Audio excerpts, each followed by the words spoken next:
Buenas tardes.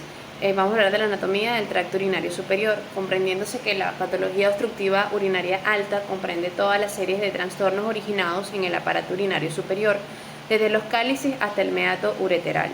Los riñones son pares bilaterales que pesa cada uno alrededor de 150 gramos en los hombres y 135 gramos en las mujeres, y mide alrededor de 10 a 12 centímetros en el eje vertical y de 5 a 6 centímetros en el eje longitudinal y 3 centímetros en el anteroposterior.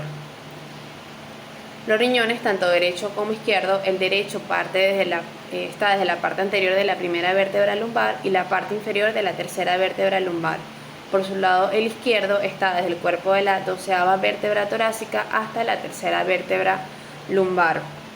La corteza renal tiene un aspecto homogéneo, parte de esta se proyecta en las pirámides, recibiendo el nombre de columnas de Berlín, y la médula renal consta de pirámides formadas por el conjunto convergente de túbulos renales que drena en los cálices menores en la punta de la papila.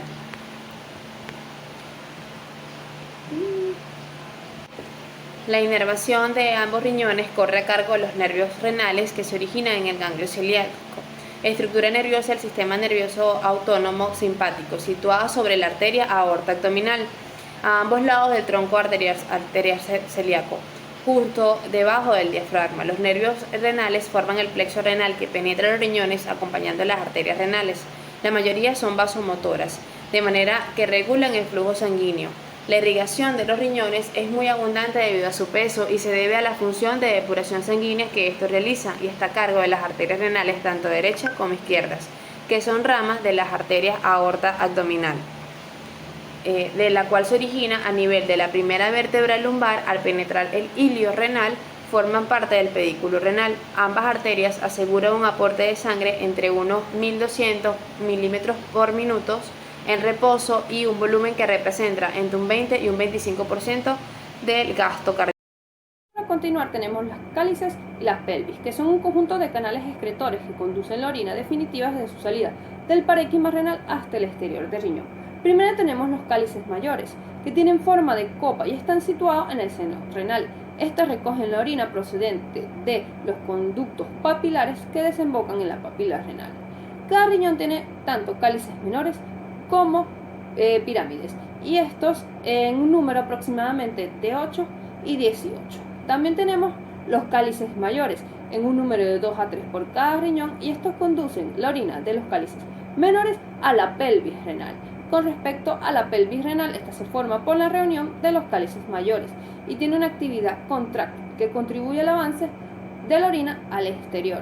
Tenemos que la pelvis tiene una porción intrarrenal que está ubicado en el seno renal y una porción extrarrenal que es a partir del hilio que se va estrechando cuando se unen con el uréter.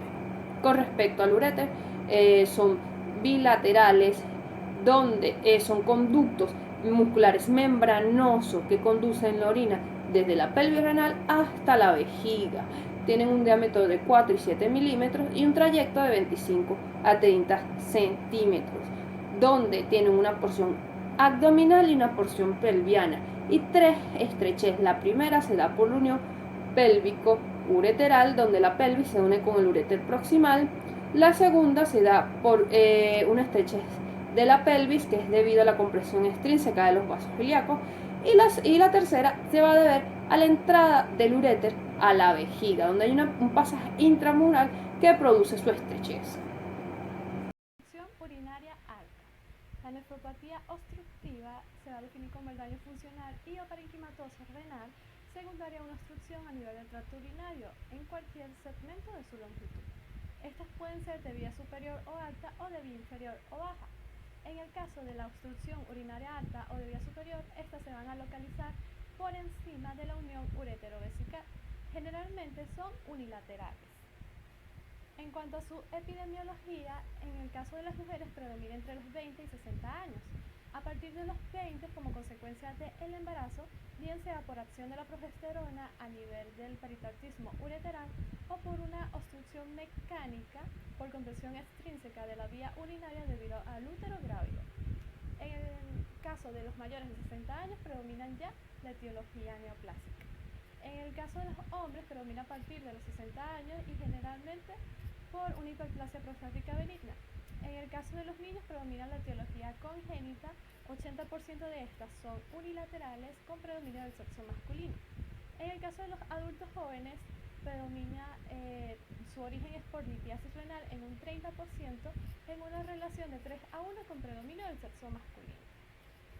En cuanto a su fisiopatología, esta se va a producir por un aumento de la presión en el segmento proximal a la obstrucción, generando un aumento de la presión intraluminar que va a alterar el gradiente de presión glomerulotubular y a su vez va a disminuir lo que es el filtrado glomerular. Este aumento de la presión intraluminar va a producir liberación de prostaglandinas vasodilatadoras que en un principio van a aumentar el flujo glomerular en un 40%, pero posteriormente, mientras la obstrucción se prolongue, va a llegar un momento en que se va a producir una vasoconstricción intrarrenal con disminución del flujo glomerular, además de una respuesta inflamatoria intersticial acompañada de dilatación tubular. La prolongación de este cuadro va a generar isquemia y apoptosis tubular debido a la hipoperfusión prolongada, y en los casos de las obstrucciones severas puede haber afectación de los sectores nefronales distales como una resistencia a la vasopresina y la aldosterona y alteración a nivel de la secreción de potasio, produciendo hipercalemia, en la secreción de protones, produciendo acidosis metabólica y en una disminución en la reabsorción de agua, produciendo una diabetes insípida nefrogénica. Muy buenos días, mi nombre es Darcy Rojas y voy a continuar el seminario hablándoles sobre la pielocalectasia. Es un término médico que se utiliza habitualmente a nivel radiológico para denominar lo que es la dilatación de los cálices renales por el aumento de presión de las vías urinarias, ya sea por la obstrucción. Los cálices se ven aumentados de tamaño y pueden llegar a comprimir el parénquima renal. En cuanto a la hidronefrosis, vamos a tener que se define como la inflamación a nivel renal y se debe a la acumulación de orina. Puede producirse en un riñón. Etimológicamente, la palabra hidronefrosis viene de hidros y nefros, que significa distensión de la pelvis y cálices renales por la acumulación de orina. Generalmente se debe a una obstrucción de origen congénito al flujo urinario. Inicialmente, esta denominación se reservaba para la hidronefrosis primaria o congénita, concretamente a la obstrucción que estaba a nivel de la unión pielo-ureteral.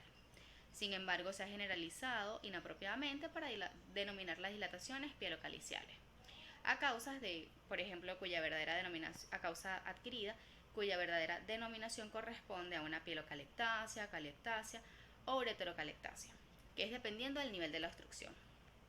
Vamos a tener los grados. Hay 5 grados que va desde el grado 0 al grado 4. En el grado 0 vamos a tener una pelvis y unos cálices que van a estar, no tienen dilatación, el parénquima está normal. En el grado 1, 2 y 3 hay un parénquima normal, a diferencia del grado 4 que tiene un parénquima reducido. El grado 2 hay una dilatación moderada y en el grado 3 hay una amplia dilatación, se dilatan todos los cálices. En el grado 4 hay una amplia dilatación y están afectados todos los cálices. Buenas tardes, compañeros. Mi nombre es Georgina Rojas y voy a estar hablándoles sobre algunas causas de las obstrucciones de las vías urinarias altas.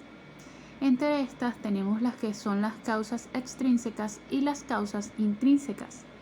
Entre las causas extrínsecas más comunes tenemos lo que son los tumores, las adenomegalias y las metástasis a nivel de los meatos ureterales. También tenemos lo que son las fibrosis retroperitoneales y la compresión de los uréteres por úteros grávidos o también por grandes tumoraciones. Entre las causas intrínsecas tenemos lo que es las causas intraluminales y las causas intramurales. Entre las causas intraluminales tenemos los cálculos urinarios, los coágulos, las necrosis papilares y las bolas fúngicas o producidas por grandes hongos. Entre las causas intramurales pues tenemos dos tipos, las de tipo funcional y las de tipo estructural. Entre las de tipo funcional tenemos las que son mediadas por enfermedades como la diabetes mellitus, las lesiones medulares o algunas causas metabólicas que puede tener la persona que lo padece.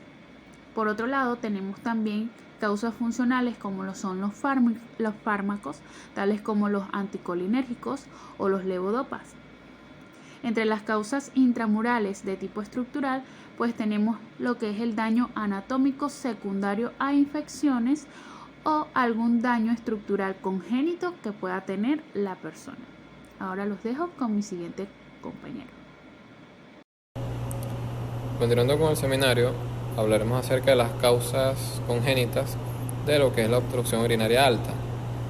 Encontramos, por ejemplo, el vaso polar inferior, que este es un vaso anómalo que nace de la aorta y que va al polo inferior del riñón, pasando por encima del uréter y comprimiendo al mismo en forma de una pinza. En caso de que este vaya al polo superior, no producirá ninguna patología. Tenemos también las bridas de la unión ureteropiélica, que son zonas de aponeurosis que se forman en la unión del uréter a la pelvis y que comprimen parte de este. También encontramos la estenosis de la unión ureteropiélica. En este caso, las fibras musculares lisas que normalmente forman estas estructuras se encuentran en menor cantidad en esa zona, por lo que las ondas peristálticas no transmiten o no se transmiten de forma continua. Y esto provoca que haya un remanente de líquido hacia arriba y por consiguiente la dilatación de la pelvis y los cálices renales. Con respecto a las causas adquiridas, una de las causas esenciales por las cuales se produce obstrucción urinaria alta es la litiasis renal. En otros casos encontramos la fibrosis ureteral. Esto más que todo se produce por infecciones, aquellas personas que tienen infecciones recurrentes de la vía urinaria alta. Además de esto encontramos tumores que comprimen el uréter, es decir, la presencia de un cuerpo o de una masa que comprima de manera externa el uréter producirá la obstrucción de la vía urinaria alta. Más adelante se darán ejemplos de este tipo de lesiones ocupantes de espacios.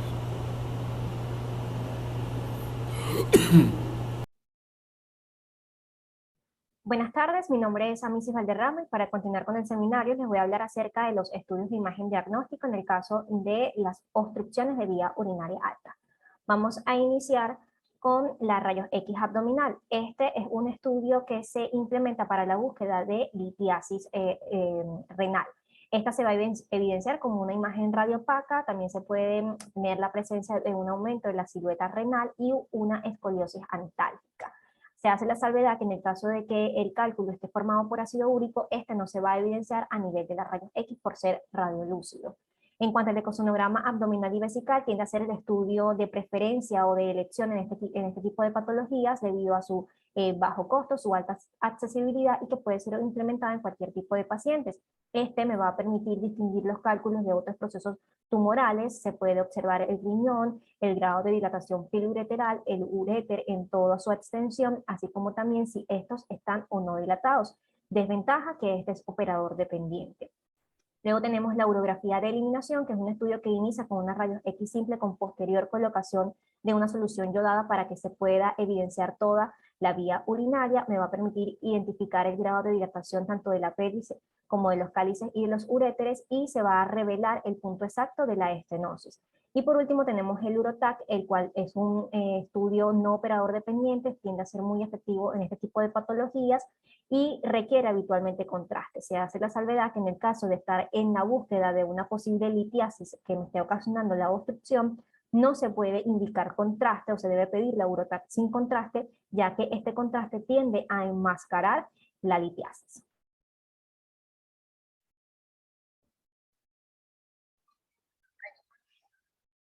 Buenas tardes, continuando con el seminario hablaremos ahora sobre los tipos de cálculos renales. Estos son masas sólidas compuestas de pequeños cristales que se producen cuando existe una exagerada cantidad de esta sustancia, bien sea calcio, oxalato o ácido úrico en la orina. Van a existir diferentes tipos de cálculos renales dependiendo de su composición. La mayoría de los cálculos renales son cálculos de calcio que suelen producirse en forma de oxalato de calcio. El oxalato es una sustancia que produce el hígado diariamente o que se obtiene en la alimentación. Ciertas frutas, verduras, así como los frutos secos y el chocolate, las altas dosis de vitamina D, la cirugía de bypass intestinal y varios trastornos metabólicos pueden aumentar la concentración de calcio u oxalato en la orina. Esto ocurre con mayor frecuencia en los hombres entre los 20 y 30 años de edad. Los cálculos de estruvita se forman a partir de una infección de las vías urinarias o de los riñones. Estos cálculos pueden crecer rápidamente y volverse bastante grandes, denominándose cálculos coraliformes, como el que vemos en la imagen. Estos suelen tener pocos síntomas o pequeñas advertencias. Las mujeres suelen verse afectadas más que los hombres debido a su riesgo mayor de tener infecciones de las vías urinarias. Ahora bien, algunos cálculos renales están compuestos de ácido úrico, un producto de desecho que normalmente se elimina del organismo a través de la orina. Los cálculos de ácido úrico se pueden formar en personas que pierden demasiado líquido debido a la diarrea crónica o a la mala absorción, o en aquellos que llevan una dieta rica en proteínas o que presentan diabetes, síndrome metabólico o alcoholismo. Ciertos factores genéticos también pueden influir. Los cálculos de ácido úrico son más comunes en los hombres que en las mujeres. Por último, menos comunes son los cálculos renales compuestos por un aminoácido llamado cistina. Estos cálculos se forman en personas con un trastorno hereditario llamado cistinuria, que hace que los riñones excreten demasiada cantidad de cistina en la orina y afecta tanto a hombres como a mujeres. Gracias por su atención.